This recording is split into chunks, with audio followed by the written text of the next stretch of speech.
తెలంగాణ ప్రభుత్వం ఓ మాజీ సీఎంకు షాక్ ఇవ్వబోతుంది. ఇంతకీ ఆ మాజీ సీఎం ఎవరు? కేసీఆర్ అనుకుంటున్నారా? కిరణ్ కుమార్ రెడ్డి అనుకుంటున్నారా? రోచయ్య అనుకుంటున్నారా? మరి ఎవరి గురించి తెలంగాణ ప్రభుత్వం ఇలాంటి షాకుల మీద షాకులు తీసుకొస్తా ఉంది అంటే ఆ విషయం మనకు తెలియాలంటే ఖచ్చితంగా మనము అదే ప్లేస్కి వెళ్ళి దానికి సంబంధించిన ఇన్ఫర్మేషన్ని మనం గ్యాదర్ చేసుకునే ప్రయత్నం చేద్దాం.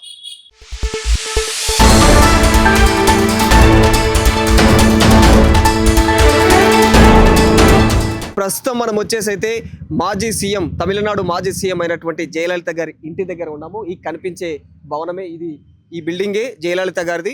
ఇక మనకి ఇక్కడ క్లియర్గా కనిపిస్తూ ఉంది, ఫ్లాట్ నెంబర్తో సహా కనిపిస్తుంది. ఇక్కడ హౌస్ నెంబర్ 8-3-1099. ఈ ప్లాట్ నెంబర్ వచ్చేసి 36 అన్నట్టు, అంటే స్ట్రీట్ నెంబర్ 4లో శ్రీనగర్ కాలనీ ఈ ఏరియాలో ఉంది ఈమె యొక్క ఈ భవనం వచ్చేసి.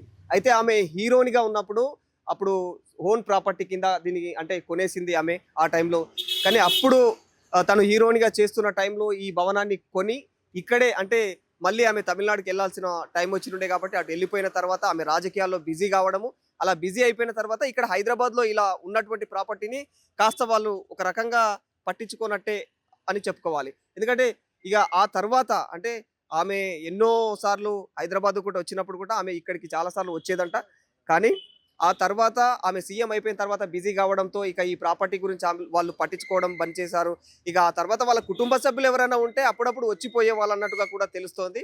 మరి ఈ తరుణంలో ఇప్పుడున్న సిచ్యువేషన్లో అయితే ఈ బిల్డింగ్ ఇప్పుడు హైదరాబాద్లో హాట్ టాపిక్గా మారిపోయింది అనమాట. ఎందుకు ఏమిటి అనేది మాట్లాడుకుంటే ఖచ్చితంగా ఏదైతే జిహెచ్ఎంసీ అధికారులు ప్రస్తుతం ఈ భవనం పైన అయితే ఫోకస్ పెట్టినట్టు తెలుస్తుంది. తెలంగాణ ప్రభుత్వం కూడా ఈ భవనాన్ని ముఖ్యంగా ఫోకస్ చేస్తుంది అన్నట్లుగా అయితే కనిపిస్తుంది. ఎందుకోసము ఏమిటి అనేది ఒకవేళ మనం గమనించినట్లయితే మాత్రము ఇక్కడ ఈ యొక్క భవనము ఎప్పుడు 2017 నుంచి కూడా దానికి సంబంధించినటువంటి ఏదైతే ఇంటి ట్యాక్స్ ఉంటాయో ఇంటి ట్యాక్స్లు అనేది పే చేయకుండా అలాగే హోల్డ్లో పెట్టిన అంటే పెండింగ్లో పెట్టినట్టు తెలుస్తుంది. ఎవరు కట్టాలి, ఎప్పుడు కడతారు అన్న కోణంలో అయితే ఇప్పటికే జిహెచ్ఎంసీ అధికారులు కూడా ఈమె వారసులు ఎవరైతే ఉంటారో వారసులకు కూడా నోటీసులు జారీ చేయడం జరిగింది. మరి ఆ నోటీసులు జారీ చేసినప్పటి నుంచి కూడా వాళ్ళు ఏమాత్రం కూడా పట్టించుకోనట్టు తెలుస్తుంది. సో ఇంకా పట్టించుకోవట్లేదు అని చెప్పేసి కూడా గవర్నమెంట్ కొద్దిపాటి వేవర్ కూడా ఇచ్చినట్టు తెలుస్తుంది. అంటే 90% రాయితీని కూడా కలగజేయడం జరిగింది గవర్నమెంట్ ఈ ఇంటికి. మరి 90% రాయితీ కలగజేసిన తర్వాత దాదాపుగా 83 లక్షల రూపాయలు అంటే ఇంటి ట్యాక్స్ ప్రస్తుతం ఉన్నట్లు తెలుస్తుంది. అందుకోసం అని చెప్పేసి అంటే ఈ రోజు గవర్నమెంట్ ఏదైతే చెప్పిందో, ఏదైతే వేవర్ ఇస్తుందో ఆ వేవర్ అనేది ఈ రోజుతో పూర్తిగా క్లోజ్ అవబోతుంది అనమాట. సో ఈ రోజు తర్వాత మీరు ఒకవేళ ట్యాక్స్ పే చేయాలనుకుంటే కూడా ఇక మిత్తికి మిత్తి వసూలు చేయాల్సి ఉంటుందన్న కోణంలో కూడా నోటీసులలో క్లియర్గా మెన్షన్ చేసింది. ఈ విధంగా ఇంటి ట్యాక్స్లు ఏ స్టేట్లో ఉన్నప్పటికీ కూడా నువ్వు ఇతర స్టేట్లో నీ ప్రాపర్టీ ఉంటే దానికి సంబంధించి మీరు ఖచ్చితంగా దానికి ట్యాక్స్ పే చేయాల్సిందే. సో అలా ట్యాక్స్ పే చేయట్లేరు ఎవరు, జయలలిత కావచ్చు, అంటే ఆమె ఉన్నప్పుడు కావచ్చు, అప్పటికే ఆమె 2017 టైంలో ఆ టైంలో ఆమె అనారోగ్యం బారిన పడ్డారు కాబట్టి అప్పటి నుంచి ఇంకెవరు కూడా ఈ భవనాన్ని పట్టించుకునే విషయం ఎవరు కూడా ఇక్కడ ఇన్వాల్వ్ కాలేరు. సో ఆ తర్వాత ఆమె యొక్క కుటుంబ సభ్యులు ఎవరైనా వస్తారేమో అని చూస్తే కుటుంబ సభ్యులు కూడా అప్పుడప్పుడు వచ్చేవాళ్ళంట. కానీ దీనికి సంబంధించినటువంటి ఏదైతే వ్యవహారాలు ఉన్నాయో ఇవన్నీ కూడా ఎవరు పట్టించుకున్నట్టు తెలుస్తుంది. ఈ కోణంలోనే ఇప్పుడు ప్రస్తుతం అయితే జిహెచ్ఎంసీ అధికారులు దీనిపైన పూర్తిగా ఫోకస్ పెట్టి ట్యాక్స్ ఉందో ఆ ట్యాక్స్ పే చేయట్లేరు, వాళ్ళు కుటుంబ సభ్యులు కూడా పే చేయట్లేరు అన్న కోణంలో ఇక సీరియస్ అయినట్టు తెలుస్తుంది. జిహెచ్ఎంసీ అధికారులు సీరియస్ అయిపోయి ఇప్పుడు పే చేయని పక్షంలో ఖచ్చితంగా ఈ ప్రాపర్టీని గవర్నమెంట్ హ్యాండ్ ఓవర్ చేసుకుంటుంది అనమాట. జిహెచ్ఎంసీ అధికారులు హ్యాండ్ ఓవర్ చేసుకునే అవకాశం ఉంటుంది. ఈ కోణంలోనే ఇప్పుడున్న సిచ్యువేషన్లో అయితే జిహెచ్ఎంసీ అధికారులు కూడా క్లియర్గా ఎప్పుడైతే వాళ్ళకి కుటుంబ సభ్యులకు నోటీసులు పంపించారో ఆ నోటీసులలో మెన్షన్ చేయడం కూడా జరిగింది. మీరు ఒకవేళ పే చేస్తే 90% మీకు ఈ విధంగా వివరిస్తున్నాము, పే చేయండి, లేదంటే మీరు పే చేయని పక్షంలో ఆ తర్వాత పే చేస్తామంటే మాత్రం 100%గా దానికి సంబంధించి ఎక్కువ పైసకు పైసా వసూలు చేయాల్సి ఉంటుంది అన్న కోణంలో కూడా వాళ్ళు చెప్పారు, అధికారులు చెప్పారు. అయినా కూడా వీళ్ళెవరు కూడా పట్టించుకోకపోవడంతో అయితే ఇక్కడ దీన్ని సీజ్ చేయడం జరిగింది.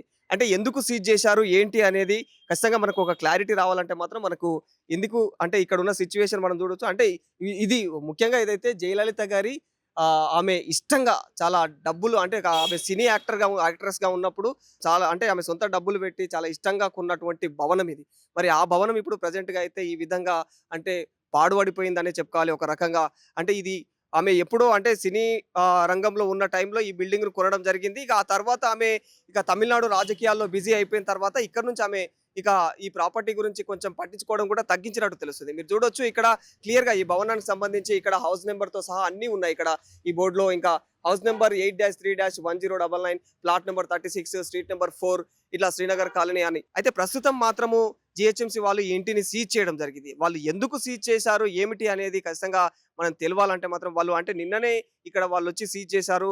ఈ గేటు దగ్గర వాళ్ళు అంటే ఆ సీజ్ మార్క్ కూడా వాళ్ళు సీల్ చేసి వెళ్ళిపోయినట్టుగా కూడా వాళ్ళు ఫోటో దిగడము, ఇంకా సోషల్ మీడియా వేదికలో కూడా ఇంకా ఆ ఫోటోలు హల్చల్ కూడా చేశాయి. కానీ ఇక ఈరోజు ఉదయం వాళ్ళు మరి ఇక్కడికొచ్చి ఒకటేసారి అంటే ఇక్కడ మళ్ళీ ఆ సీల్‌ను తీసేసినట్టుగా కూడా తెలుస్తుంది. ఒకసారి మనము గేట్ దగ్గర కూడా మనం ఆ గేట్‌ను అక్కడ చూసినట్లయితే అక్కడ సీలు ప్రెజెంట్‌గా అయితే లేదనమాట.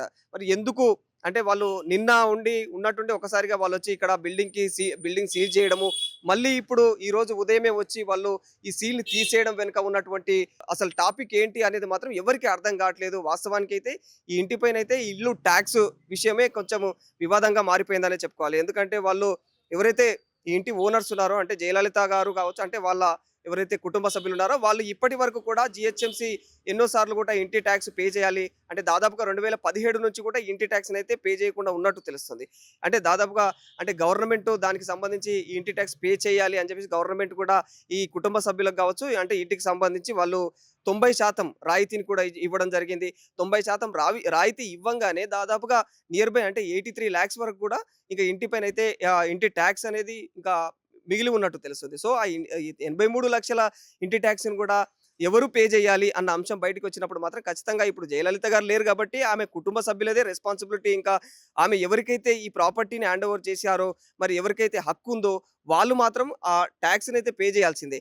కానీ ఇప్పటి వరకు కూడా ఎన్నో సార్లు జీహెచ్ఎంసీ అధికారులు నోటీసులు పంపించినప్పటికీ కూడా ఎవరు పట్టించుకోలేరు. ఇక పట్టించుకోకపోగా పైగా ఆమె జయలలిత గారి మేనల్లుడు తమిళనాడులో ఉంటారు. ఇక జయకుమార్ సంథింగ్ అతని పేరు. ఆయన కూడా ఒక అంశాన్ని జీహెచ్ఎంసీ వాళ్ళకి తెలియజేశాడు. ఏంటంటే ఇంతకుముందు ఇది ప్రైవేట్ ప్రాపర్టీగా అంటే ప్రైవేట్ సంస్థ ఇందులో చెలామణి అయ్యేది. అయితే అప్పుడు మీరు అంటే కమర్షియల్ ట్యాక్స్ అనేది ఏశారు కాబట్టి ఆ ట్యాక్స్ ఎక్కువగా ఉంది. సో, ఇది రెసిడెన్షియల్ ట్యాక్స్‌గా కన్సిడర్ చేసి మాకు రెసిడెన్షియల్ ట్యాక్స్ మాత్రమే ఎయ్యండి అన్న కోణంలో ఆయన మాట్లాడాడు. కానీ జీహెచ్ఎంసీ దానికి మాత్రం ఇప్పటివరకు అంటే అవన్నీ పక్కన పెడితే ఒక రాయితీని మాత్రం ఉన్న ట్యాక్స్‌లో 90% రాయితీని ఇచ్చింది. దాదాపుగా 90% రాయితీ ఇవ్వంగా ఇప్పుడు 83 లాక్స్ వరకు కూడా పే చేయాల్సి ఉందన్నమాట. సో, ఇది ఉన్న మ్యాటరు. ఇక మరి నిన్న ఉన్నట్టుండి ఒక్కసారిగా అంటే ఈ రోజుతో ఆ యొక్క గడువు కూడా ఏదైతే రాయితీ ఇచ్చిందో ఆ యొక్క గడువు కూడా ఈ రోజుతో పూర్తి కాబోతా ఉంది.